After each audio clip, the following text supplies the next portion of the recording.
L'aide au développement est certainement un pilier essentiel de la politique internationale du Canada.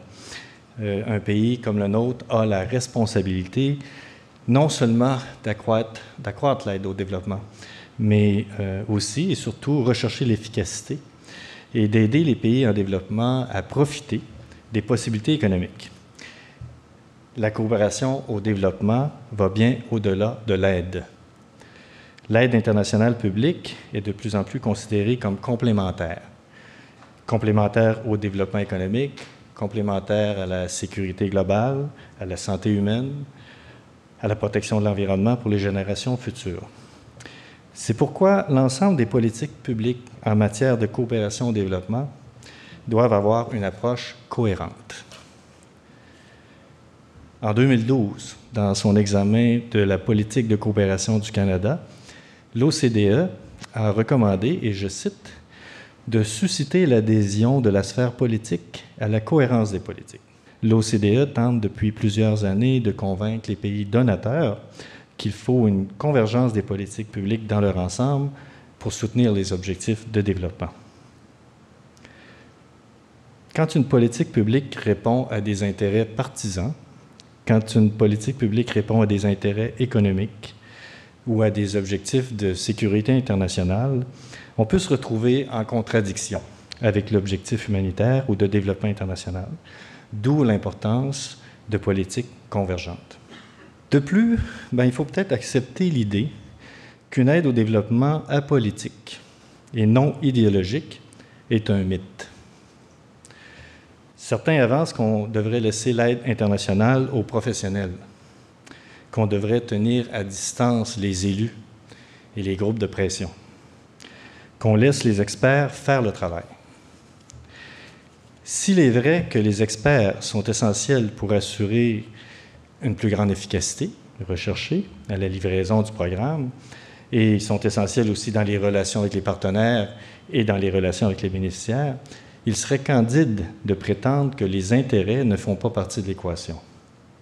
Le développement international est marqué par ce que Mme Clinton appelle une tension philosophique.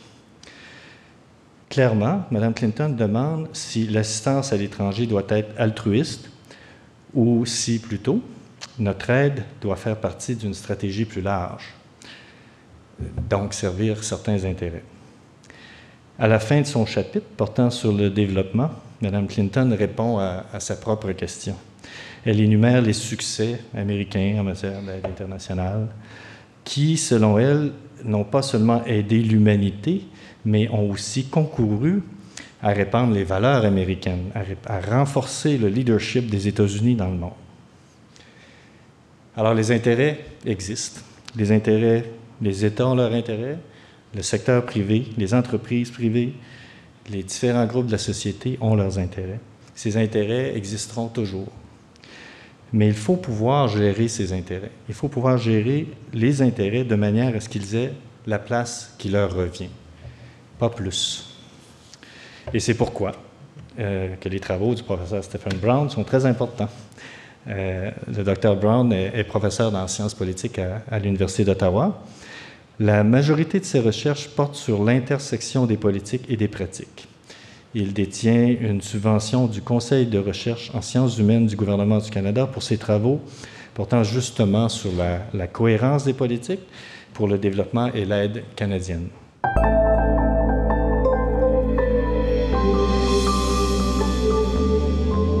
Ma présentation aura comme point de départ cette relation entre notre coopération pour le développement, ce qui était avant l'ACDI, maintenant qui fait partie du ministère des Affaires étrangères, du Commerce et du Développement, et ces partenariats avec des compagnies minières et des ONG canadiennes. Et c'est pas que les intérêts commerciaux sont nouveaux. Ça a toujours fait partie du programme canadien d'aide au développement, même avant la fondation de l'Agence canadienne de développement international en 1968. Mais aussi, on reconnaît qu'il y a des moments où il y a de plus en plus d'intérêts canadiens, d'intérêts commerciaux particulièrement, et d'autres où on reconnaît que ça mène à une aide moins efficace. Et justement, depuis que la ministre Bev Oda a annoncé ces nouveaux partenariats en 2011, on voit que les intérêts sont en ascension. Donc, c'est pour ça que vous avez cette photo qui vous illustre l'effet de l'industrie extractive. Et la question de cohérence des politiques, pourquoi? Est-ce que c'est pour le développement ou c'est pour autre chose? Ensuite, je vais parler de ce que tout ça nous dit sur les motivations sous-jacentes.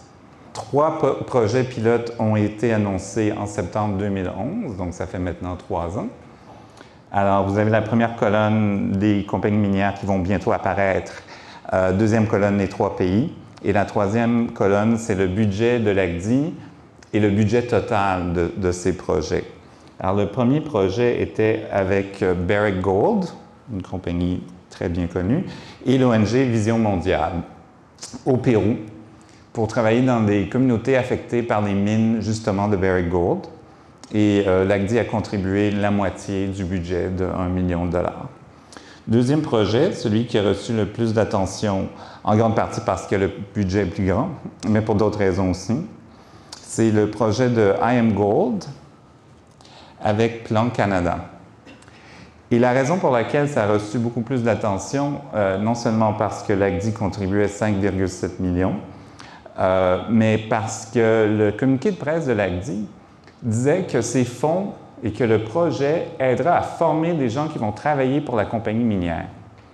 Et ça a suscité beaucoup d'inquiétudes de bien des personnes, dont moi, mais qui ne sont peut-être pas bien fondées. Parce que, contrairement aux 2 autres projets, ce n'est pas un projet qui travaille dans les communautés affectées par les mines. Et en fait, il n'est pas clair qu'un grand nombre de personnes seront formées pour travailler dans les compagnies minières. Je ne sais pas pourquoi l'ACDI a annoncé ça. La compagnie minière le nie.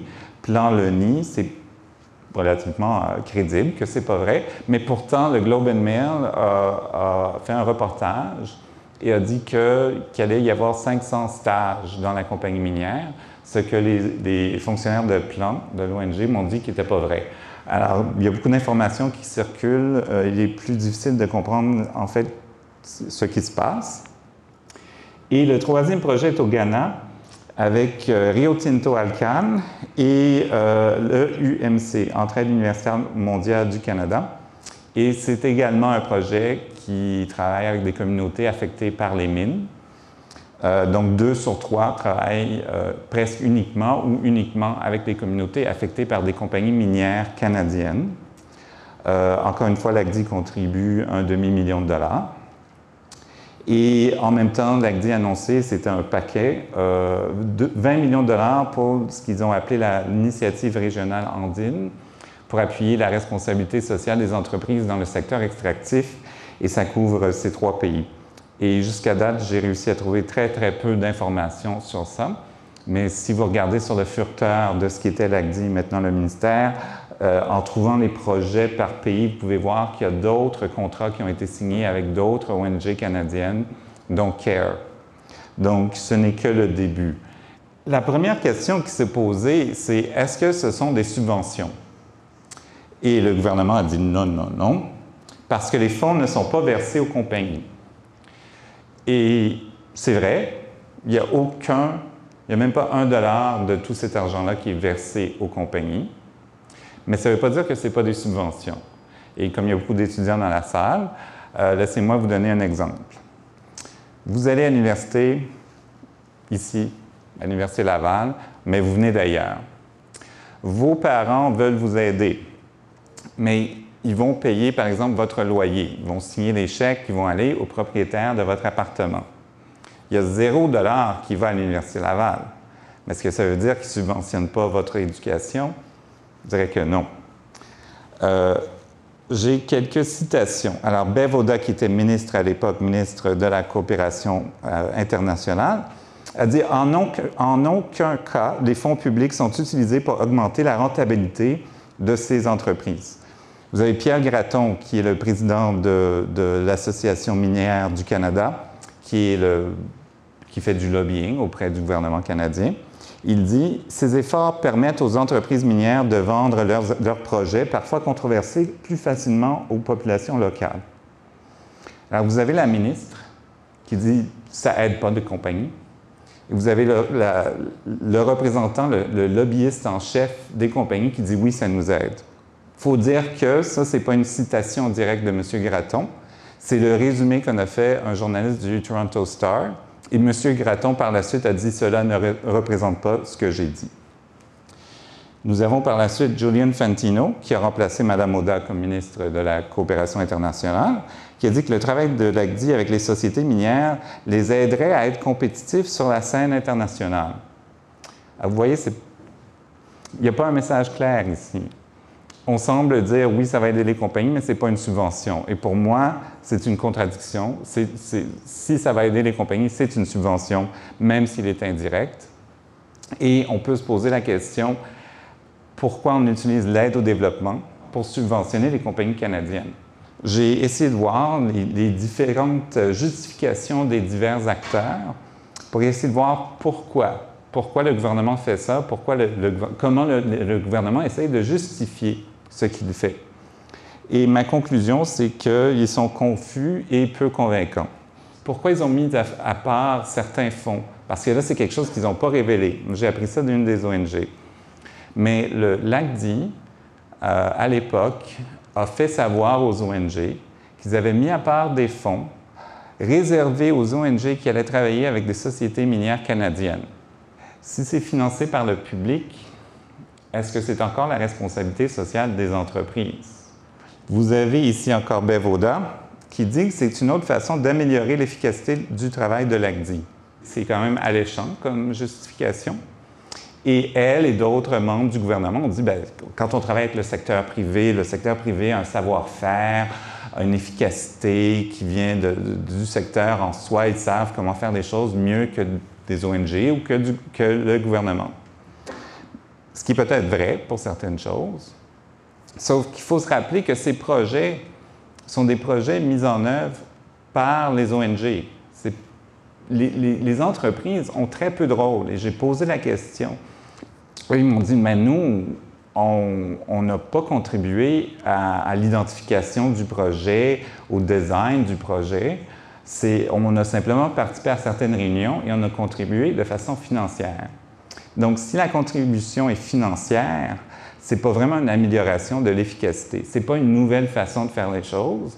C'est l'ancienne façon, ou la façon normale de faire les choses, c'est que l'ACDI donne des fonds, il y a un agent d'exécution, de mise en œuvre, dans ce cas-ci, les 3 ONG. La seule différence, c'est qu'il y a des fonds additionnels qui viennent du secteur privé. Alors, ce n'est pas vraiment plus efficace dans le sens où le projet est différent et novateur. Vous avez Pierre Gratton, encore une fois, lobbyiste en chef de l'industrie, qui dit « Nous sommes des mineurs, nous ne sommes pas des professionnels dans le domaine du développement social et communautaire. Les ONG sont les experts. » Il y a un haut fonctionnaire de l'ACDI qui m'a dit « Non, c'était la mobilisation des ressources. » Et c'est cette idée-là qu'on peut faire plus avec moins parce que justement les compagnies minières vont contribuer. Donc ça augmente le budget du projet sans avoir une contribution additionnelle des Canadiens, des contribuables canadiens. J'ai demandé pourquoi avec des compagnies minières, pourquoi pas avec la Banque Royale, pourquoi pas avec Tim Hortons. Et il a répondu, mais c'est parce que c'est les contacts qu'on avait. Et là, je vous rappelle que le point 2 ici, c'est qu'il y a des fonds mis à part, annoncés simplement pour des collaborations avec les compagnies minières. Alors oui, c'est les contacts qu'ils avaient, mais c'est les contacts qu'ils sont allés chercher. L'ACDI a souvent dit, c'est eux qui sont venus nous voir, mais c'est seulement en parlant avec des gens impliqués que j'ai appris qu'ils sont allés voir l'ACDI parce que l'ACDI avait dit, on veut que vous veniez nous voir pour faire ce genre de partenariat. C'est confus et c'est pas très convaincant. Et en fait, si c'est pour la mobilisation des ressources, dans les 3 cas, il y a moins d'1 million de dollars qui est contribué par les compagnies minières. Dans un cas, c'est seulement 300 000 dollars. Alors, si vraiment on a besoin, l'ACDI, le gouvernement canadien, a besoin de 300 000 dollars, je pense qu'on s'est vendu comme assez cheap. Passons aux avantages pour les divers acteurs de ces partenariats. Alors, pour les ONG, c'est plutôt le fait d'avoir des fonds supplémentaires. Ils peuvent donc intensifier leurs opérations. Il est clair que, surtout dans un moment où le gouvernement fédéral est en train de couper les subventions aux ONG ou le financement des ONG dans le domaine du développement, c'est quand même une bonne chose d'avoir plus d'argent, ne pas être obligé de congédier son personnel, de pouvoir augmenter la visibilité de l'ONG. Les 3 directeurs ou présidents des 3 ONG ont écrit un petit billet dans un journal où ils ont dit qu'un de leurs buts, c'était d'atténuer, de prévenir les dommages qui seraient occasionnés par les compagnies minières dans le processus d'extraction. Et ça, je dois dire, c'est vraiment naïf. Parce que si on regarde les projets eux-mêmes, il n'y a absolument rien qui porte sur les pratiques des compagnies minières. Il n'y a pas de surveillance des pratiques. Il n'y a pas de composante travailler avec les communautés pour revendiquer leurs droits humains, pour protéger l'environnement. Ce n'est pas des projets comme ça. Alors, il n'y a aucun contenu qui va atténuer ou prévenir les dommages occasionnés par les compagnies minières. Les ONG ont été critiquées par le grand public. Certaines personnes ont même dit à Plan et aux autres ONG, je ne vous donnerai plus d'argent parce que vous travaillez maintenant avec les compagnies minières qui sont un peu l'antithèse du développement. Rosemary McCartney a répondu, encore une fois, c'est ma traduction, hein, il se peut qu'elle soit boiteuse, mais aucun partenariat ne nous empêcherait de dénoncer les abus ou les mauvaises pratiques. Et elle a ajouté, nous devrions avoir honte si cela nous réduisait au silence de quelconque façon. Donc, très clair, elle se défend. Il n'y a rien qui va nous empêcher de critiquer les compagnies minières.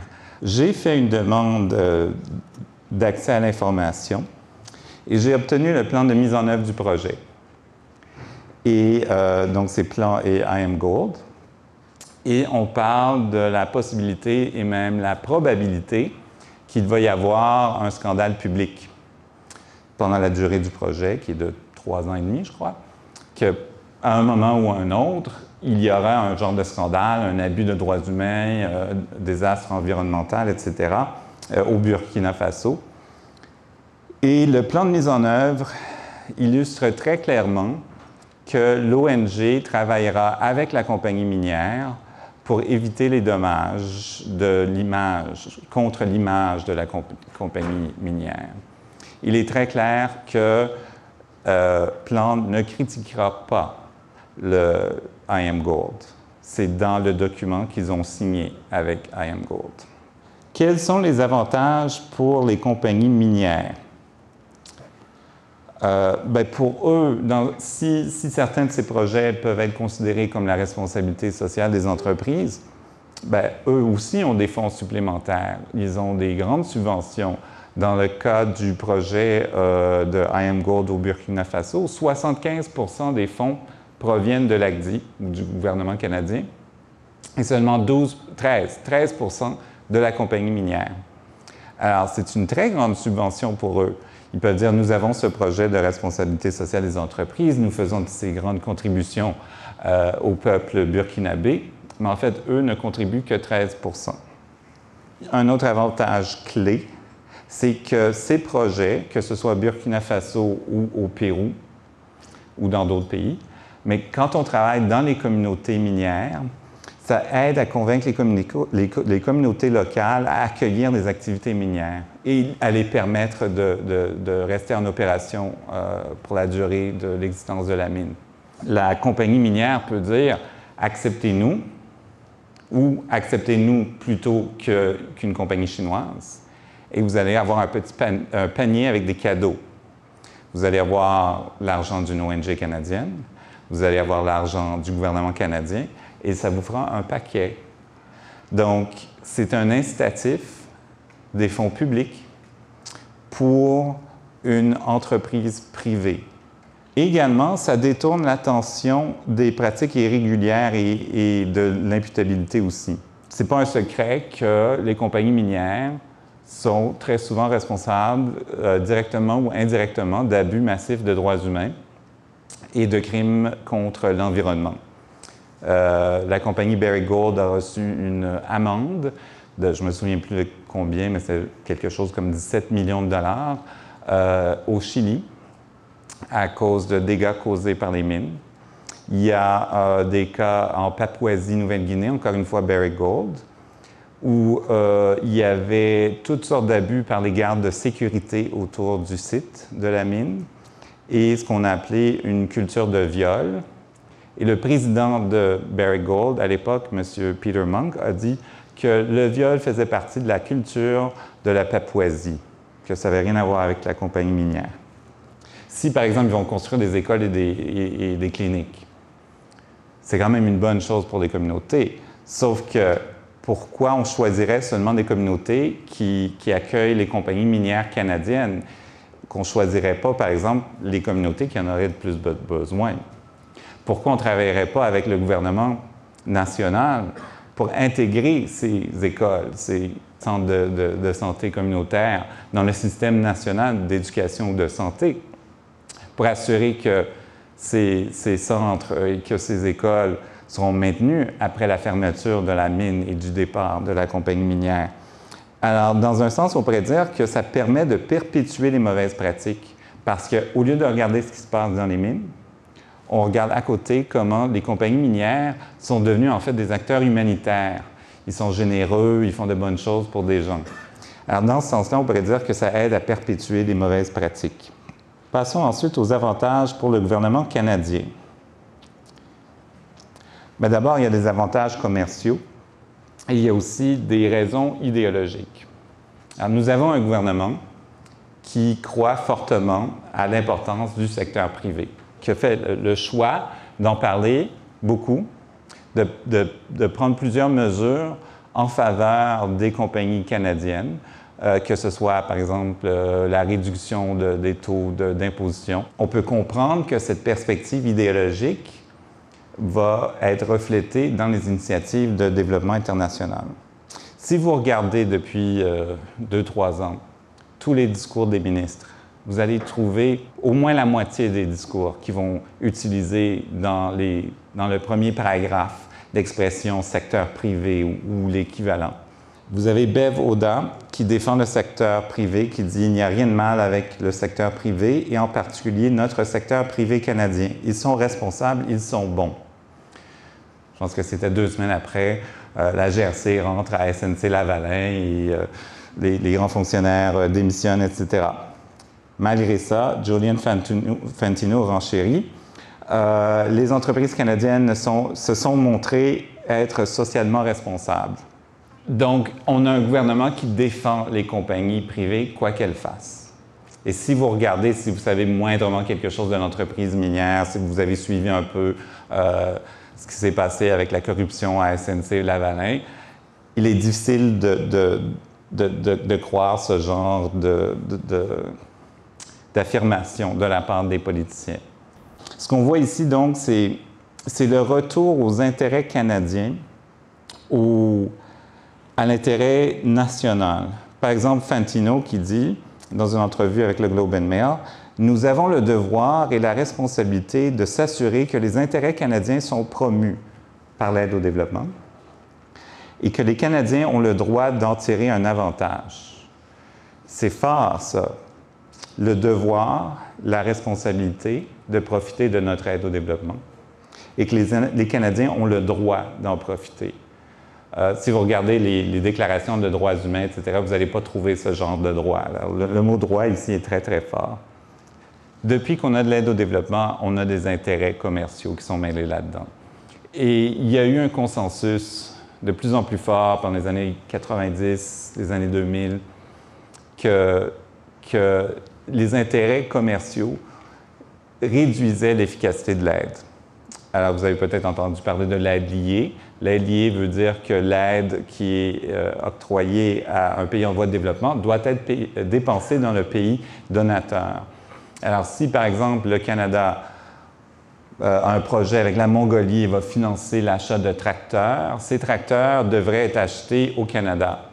Pas au Japon ou en Chine, où ils seraient peut-être moins chers, ou sûrement le transport coûterait moins cher. Mais cet argent doit être dépensé au Canada, même si ça coûte plus cher. Alors, ce n'est pas surprenant que c'est moins efficace si ça coûte plus cher. Donc, il y a eu un consensus que l'aide liée n'était pas une bonne chose pour l'aide au développement. Et le gouvernement, reconnaissons que le gouvernement Harper était le gouvernement qui a éliminé l'aide liée. Les États-Unis n'ont pas encore délié leur aide. Alors, ici, le Canada a fait preuve et a même dit que ce n'est pas efficace. Mais là, on revient, on réintroduit l'aide liée par la porte d'arrière, en arrière, et on dit que mais l'aide doit quand même bénéficier aux Canadiens. Ici, j'y vois une différence. Parce que quand on regarde l'aide liée traditionnelle des années 50, 60, 70, c'était pour l'achat surtout de biens produits au Canada. Donc, qui allaient appuyer les manufactures au Canada. Donc, qui créaient de l'emploi. Donc, qui pouvaient aider à combattre l'inégalité au Canada. Quand on aide financièrement les compagnies privées, on aide les actionnaires. Et on aide, plus les gens d'action, plus ils seront aidés. Donc, en fait, on aide les plus riches. Et souvent, ces compagnies ne sont canadiennes que de nom. C'est-à-dire, ils ont leur base, je pense qu'il y a à peu près 75% des compagnies minières au monde ont leur base au Canada. Et ce n'est pas parce que ce sont les Canadiens qui ont créé ces compagnies. C'est parce qu'on a moins de régulation. C'est avantageux pour les Canadiens d'avoir leur siège... c'est avantageux pour les compagnies minières d'avoir leur siège social au Canada. Si on réfléchit à qui profite de ces intérêts commerciaux, on dit que c'est bon pour le Canada, mais en fait, c'est mieux pour les actionnaires de ces compagnies. Et est-ce que c'est vraiment eux qu'on veut aider avec notre aide qui est identifiée pour l'aide au développement?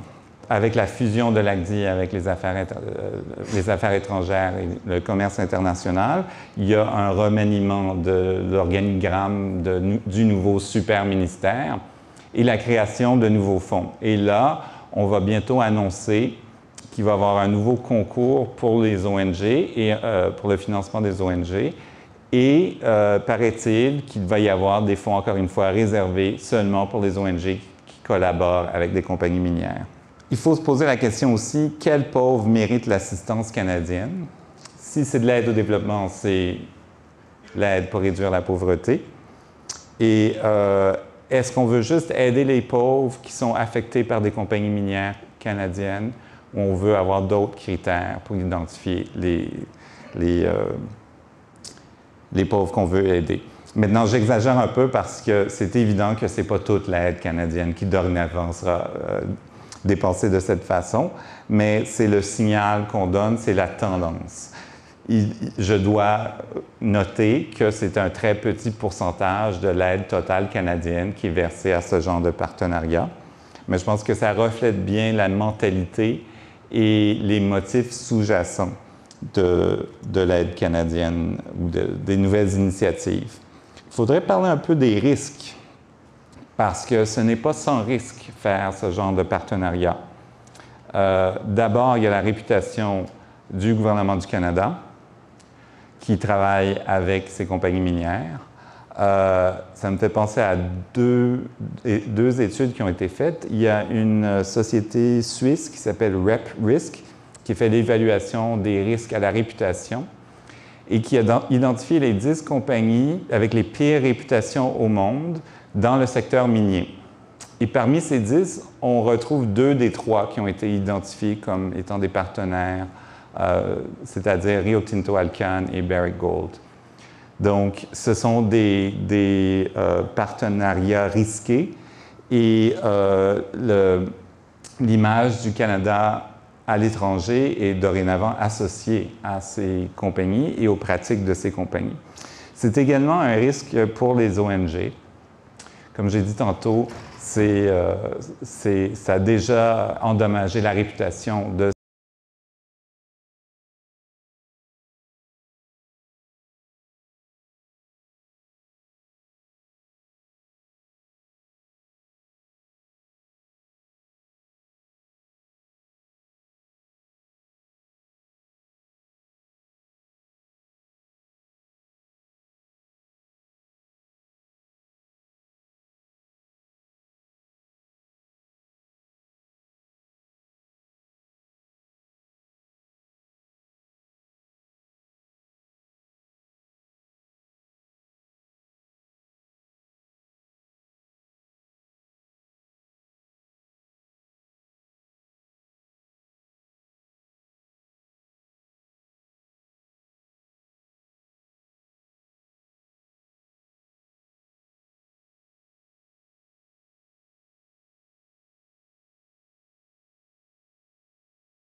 qui ont formé la Fondation Lundin, qui est maintenant une ONG canadienne, qui a reçu une subvention de 4,5 millions de dollars de l'ACDI en 2011 et qui, plus récemment, en 2012, ont reçu une autre subvention conjointement avec Ingénieurs sans frontières de 2,8 millions de dollars. Alors maintenant, les compagnies minières partent des ONG et reçoivent les subventions. Et je vous rappelle, dans un contexte où on est en train de couper les fonds qui sont alloués aux ONG canadiennes. Un autre exemple, c'est les 25 millions de dollars qui ont été attribués à la création d'un institut à UBC, l'Université de Colombie-Britannique, qui s'appelle l'Institut canadien international pour les industries extractives et le développement. Et ça serait le sujet probablement d'une présentation de 45 minutes juste là-dessus. C'est un institut qui a été situé dans un milieu universitaire, mais qui a comme but très, très clair la promotion des intérêts des compagnies minières canadiennes. C'est officiellement indépendant, mais presque tout le financement vient de l'ACDI, ou de ce qui était l'ACDI, ce qui est maintenant le ministère. Et ça sera pendant 5 ans, et après 5 ans, l'Institut devra s'autofinancer ou trouver d'autres sources de financement. Alors, le gouvernement nous dit que c'est un partenariat entre les ONG et les compagnies minières. Qui, pensez-vous, va financer cet institut après 5 ans? Est-ce que ça va être les ONG ou les compagnies minières? Alors, le ministre Christian Paradis, quand il était en Afrique du Sud il y a quelques mois, a annoncé de nouveaux fonds. 25 millions de dollars par année pour appuyer des projets dans le secteur minier. On coupe l'aide, on trouve des nouveaux fonds pour appuyer des partenariats avec le secteur minier. Cela veut dire qu'on enlève des fonds dans les autres secteurs. Quant à moi, c'est un conflit d'intérêts. Nous avons un gouvernement qui promeut les intérêts des compagnies minières ou du secteur extractif, parce qu'il ne faut pas oublier les compagnies pétrolières aussi. Donc, dans la base électorale du Parti conservateur, vous avez évidemment l'Alberta. Vous avez des entreprises qui appuient le parti au pouvoir, donc le gouvernement Harper. Vous avez donc nous avons une économie qui mise de plus en plus sur l'extraction comme mode d'enrichissement ou de croissance économique. On nous dit que nous devenons une superpuissance énergétique, etc., etc. Alors, le fait qu'on recommande aux pays en voie de développement de suivre ce même modèle et de donc accepter nos compagnies minières pour leur montrer comment faire, qui va évidemment nous amener des avantages à nos compagnies, pour moi, c'est un conflit d'intérêts. La cohérence des politiques, c'est l'idée qu'on ne devrait pas avoir une politique d'aide au développement qui fait certaines choses et une autre politique étrangère, commerciale, qui fait autre chose, sans coordonner ou intégrer les deux. Alors, par exemple, un exemple les plus connus, c'est les subventions agricoles en Europe, aux États-Unis, au Canada moins, au Japon, etc., nuisent énormément aux pays en voie de développement. Alors, si on abolissait ces subventions-là, on ferait plus de bien aux pays en voie de développement qu'on fait avec toute l'aide au développement qui est versée de nos jours. On devrait mieux agencer nos politiques internationales pour aider le développement. Ça sera plus efficace, plus puissant, etc. Et c'est devenu plus commun depuis la fusion de l'ACDI avec les Affaires étrangères. Selon le ministre à l'époque de la coopération internationale, Fantino, un des buts centraux de la fusion était de faire en sorte que le développement, le commerce et la diplomatie se retrouvent sur un même pied d'égalité. Alors, c'est un vœu pieux. Est-ce que ça s'est réalisé dans les faits? Bon, évidemment, ça fait 1 an et quelques mois que la fusion a eu lieu. C'est encore une fusion en devenir. Mais en théorie, ça pourrait fonctionner. En pratique, on n'a pas encore vu beaucoup d'énoncés de politique du nouveau super ministère post-fusion, mais il y en a eu un au mois de novembre, le plan d'action sur les marchés mondiaux. C'est le seul papier blanc qui a été publié. Donc, c'est quand même important de regarder, est-ce que ça marchait? Est-ce qu'on a vu le développement sur le même plan, même pied d'égalité que les 2 autres composantes de la politique étrangère? Ce plan d'action place ce que le gouvernement appelle la diplomatie économique au cœur de la politique étrangère. Vous pouvez lire le plan, il n'est pas très long. Le ministre Ed Fast, ministre du Commerce, dit que le plan fera en sorte que toutes les ressources du gouvernement du Canada soient mises à profit pour soutenir les entreprises et les investisseurs canadiens dans la poursuite de leurs objectifs commerciaux. C'est pas très prometteur pour les pays en voie de développement. J'ai regardé le document, j'ai essayé de trouver le mot pauvreté, j'ai essayé de trouver le mot pays en voie de développement ou aide. Il y a une seule mention pertinente, c'est celle-ci. Le plan exprime un désir de miser sur les programmes de développement pour favoriser les intérêts commerciaux du Canada. Alors c'est très clair, c'est en noir et blanc. Le but de tout ce qu'on fait dans le ministère, y compris l'aide au développement, c'est de favoriser les intérêts commerciaux du Canada. Alors ça serait un échec pour l'idée que la fusion aidera à donner plus de place au développement. En fait, ça a donné moins de place. Par la suite, il y a eu d'autres petits événements qu'on pourrait interpréter à cette lumière. Le plus important, je crois, c'est le choix de nouveaux pays prioritaires pour le programme canadien d'aide au développement. Alors, en 2009, le gouvernement conservateur a identifié 20 pays. En 2014, le nombre est passé à 25, avec l'ajout de certains pays, de 7 pays et le retrait de 2. Notamment, on a ajouté République démocratique du Congo, la Birmanie, le Myanmar et la Mongolie. 3 pays qui ont énormément de ressources naturelles, auxquelles les compagnies canadiennes s'intéressent énormément et qui ont été identifiés dans le plan d'action sur les marchés mondiaux comme étant des pays importants pour le Canada. Alors voilà qu'on les trouve comme des récipiendaires de choix pour la coopération canadienne. Quels sont les effets? Et là, j'arrive plus ou moins à la conclusion. Mais d'abord, c'est une perversion de l'objectif de l'aide. Nous avons une définition, ou plusieurs définitions. M. Caron a mentionné tantôt l'OCDE, l'Organisation pour la coopération et le développement économique, qui est le club des pays riches, qui a un comité d'aide au développement qui définit ce que c'est l'APD, l'aide publique au développement. Et pour ça, chaque opération qui est comptabilisée comme étant de l'aide doit avoir pour but essentiel de favoriser le développement économique et l'amélioration du niveau de vie des pays en développement. Alors, le but essentiel doit être réduire la pauvreté d'un pays en voie de développement ou des gens dans un pays en voie de développement. Et dans sa revue, dans son évaluation par les pairs faite par l'OCDE du Canada, que M. Caron a mentionné, l'OCDE a rappelé au Canada de ne pas confondre aide au développement et intérêts économiques, intérêts commerciaux plutôt.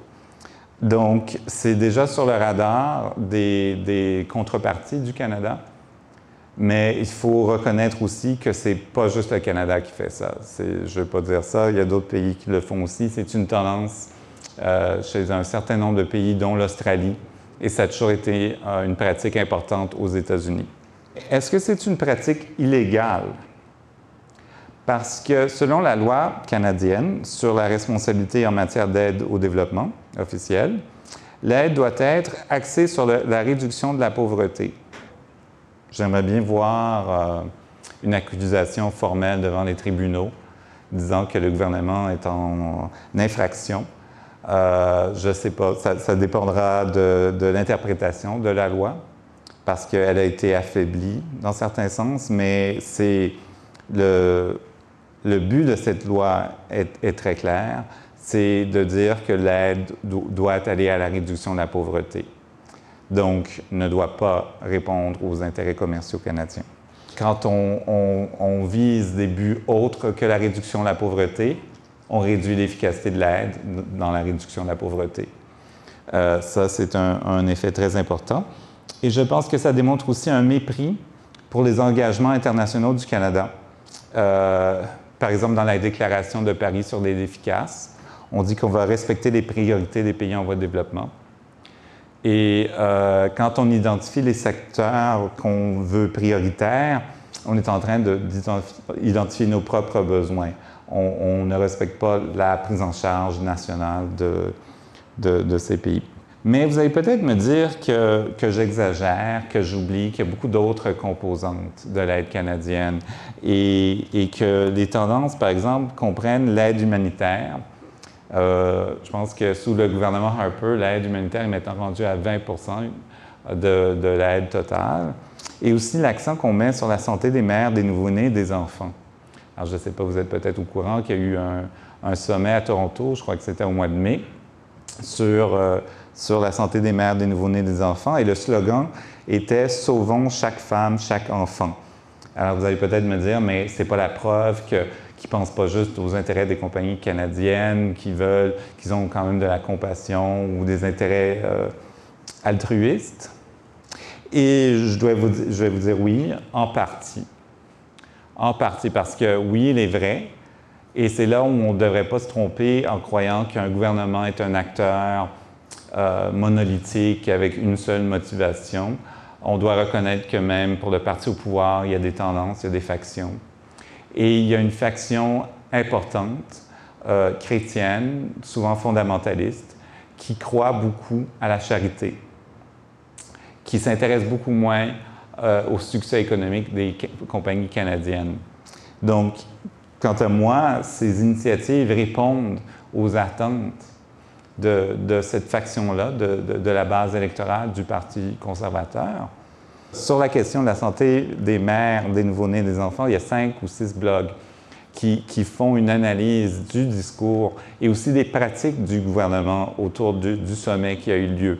Par exemple, ils ont exclu toutes les personnes qui avaient des critiques par rapport à la politique canadienne, par exemple, de ne pas financer sous aucune condition l'avortement, que 0 $ de l'argent canadien de ces fonds pourrait financer l'avortement, même où c'est légal dans le pays en question. Aussi, le rôle minime de la contraception, qui répond donc aux valeurs chrétiennes fondamentalistes de cette base électorale. Et il n'y a aucune reconnaissance de la source des problèmes, les sources de la pauvreté, les sources de vulnérabilité des mères, par exemple. Alors, on pourrait dire que les rapports de genre, les rapports hommes-femmes, l'inégalité entre les hommes et les femmes, est une raison très importante pour des problèmes de santé maternelle. Mais le même gouvernement qui veut promouvoir la santé maternelle a coupé les fonds et ne veut pas financer les projets axés sur le empowerment des femmes. Également, j'ai remarqué cet été, il y a eu, et vous allez peut-être me dire que je suis injuste, j'ai remarqué qu'il y a eu beaucoup de réunions à travers le Canada et avec des communautés diasporiques. Et le gouvernement a annoncé beaucoup de projets. Et ce n'est pas des projets reliés à l'industrie minière. Mais j'ai aussi remarqué que ces projets sont probablement liés à une stratégie électorale aussi. Alors, le gouvernement choisissait d'avoir un projet en Somalie, allait dans un centre communautaire somalien, par exemple à Toronto, je crois, ou en banlieue de Toronto, et annonçait le projet. Ensuite, à un centre ukrainien à Winnipeg, et annonçait le projet devant la communauté ukrainienne ou d'origine ukrainienne. Et c'est la même chose pour les Haïtiens à Montréal, les Philippins, je crois que c'était à Vancouver. Alors, on a vu un nombre de projets annoncés, pas par le gouvernement à Ottawa, mais par des ministres juniors et parfois simplement des députés qui allaient rencontrer la communauté et annoncer « Nous avons de l'argent pour votre pays d'origine ». Et quand c'était des députés, c'était toujours des députés conservateurs. Si c'était dans un comté représenté par un non-conservateur, le député n'était pas invité. Alors, quant à moi, même si ça a l'air plus humanitaire, c'est pas lié aux compagnies minières, pour moi, ça indique qu'il y a aussi un motif électoral très fort dans les choix qu'on fait pour l'aide au développement et de la façon qu'on les annonce. Qu'est-ce qui manque dans tout ça? Bien, ce qui manque, c'est mettre les pauvres et la pauvreté au cœur du programme de développement du Canada. Ils disparaissent souvent. Ce qu'il faut, c'est adopter une vision à long terme. Pas juste avoir des petits projets ici et là parce qu'on veut avoir le vote des Philippins. Ce qui manque aussi, c'est l'idée de la solidarité, de la justice sociale. C'est drôle, on a arrêté de parler de la justice. On parle des intérêts, mais on ne parle pas de justice sociale et ça a disparu de nos discussions publiques sur l'aide au développement. Ce qui manque aussi, c'est la question d'obligation et de droits. Et quand je parle de droits, ce n'est pas les droits des Canadiens d'en profiter, mais des droits humains des personnes dans les pays en voie de développement. Parce qu'il y a des droits. Il y a le droit à l'abri, il y a le droit à l'emploi, il y a le droit à l'eau. Et les Nations unies ont aussi reconnu un droit au développement. Alors, l'aide au développement, on ne fait pas juste ça parce qu'on est gentil, on est généreux, puis quand on a un surplus d'argent, on va le donner, puis quand on a moins d'argent, on va couper les budgets. En fait, on répond à des droits et aussi à des obligations à la fois internationales. Alors, il y a le fameux 0,7 du PIB on s'est engagé à verser en 1970. On est descendu l'an dernier à 0,27 en fait, ça, c'est pas une obligation formelle dans le droit international, mais c'est un peu du soft law, on s'est engagé. Mais aussi des obligations morales, parce qu'on fait partie d'un système international qui favorise certains pays, qui défavorise certains autres. Il faut aller au-delà de l'aide quand on pense au développement. L'aide est une composante, mais elle n'est pas la seule. Le mécanisme, donc, devrait être la cohérence des politiques, mais pas n'importe quelle cohérence des politiques, mais la cohérence des politiques pour le développement. Merci.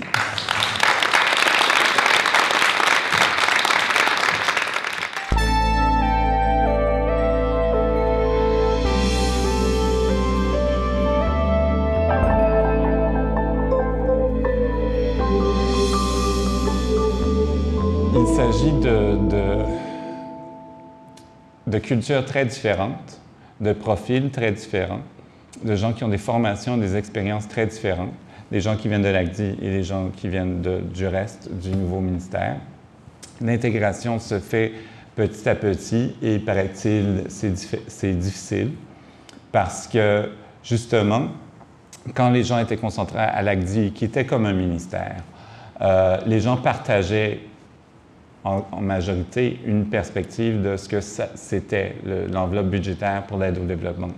Et là, ils se retrouvent dans un ministère où ils sont minoritaires. Et même si on parle de fusion, ça a été une absorption.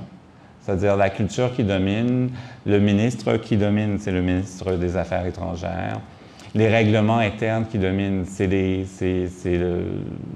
règlements de l'ancien ministère des Affaires étrangères et du commerce international. Alors, j'entends des échos initialement qui étaient positifs après la fusion. Alors, il y a des fonctionnaires de l'ACDI qui m'ont dit, mais maintenant, on a l'impression qu'on nous lie. Parce qu'avant, ils envoyaient les affaires, les notes de service, etc., au ministre et ça ne revenait jamais. Alors, depuis la fusion, il paraît que les choses ont commencé à redescendre. Mais aussi, ils sentent beaucoup de pression, et ce n'est pas des instructions écrites, mais beaucoup de pression s'ils veulent faire approuver leur projet d'intégrer le secteur privé, d'intégrer les compagnies minières.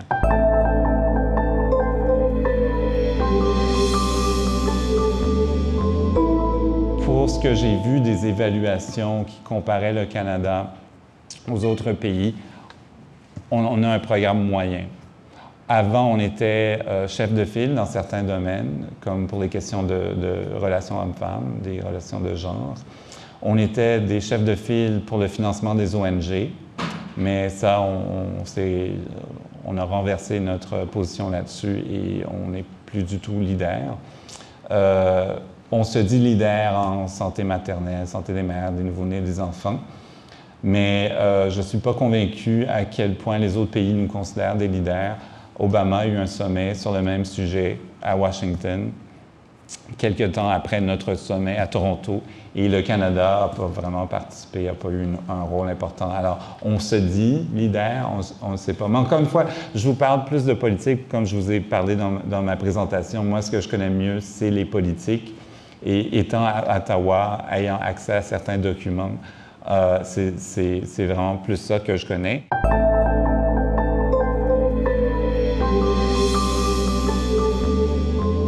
Pour moi, il est préférable d'avoir une incohérence qu'avoir une cohérence qui va détourner des fonds destinés au développement du Canada. Alors, la cohérence n'est pas toujours une bonne chose. Il faut qu'il y ait une convergence. Le genre de cohérence qu'on a vu dans le document que je vous ai montré, le plan d'action sur les marchés mondiaux, qui ne fait, rappelez-vous, après avoir mis le développement sur le même pied d'égalité, qui ne fait qu'une seule mention de l'aide au développement, et ce n'est pas pour le développement, mais c'est pour appuyer. Pour moi, c'est très clair que c'est très cohérent et ça va tout à fait dans la mauvaise direction.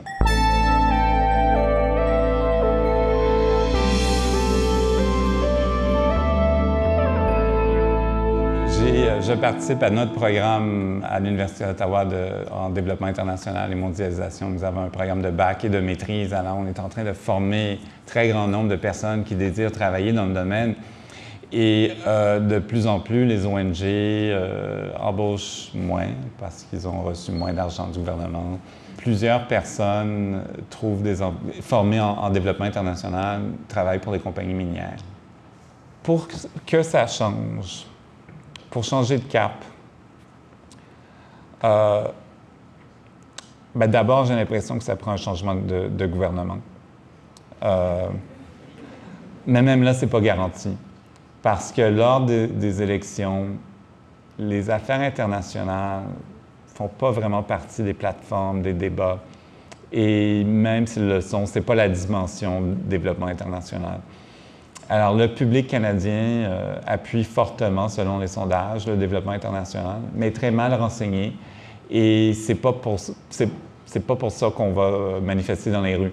Et cette solidarité internationale et cette conviction que l'aide au développement est une chose importante et pas seulement quelque chose de gentil qu'on fait quand on a un surplus. Alors, je ne réponds pas tout à fait, mais peut-être je vous relance la balle collectivement.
Check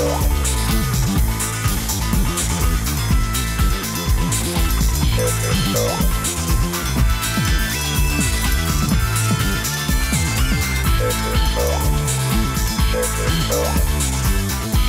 out.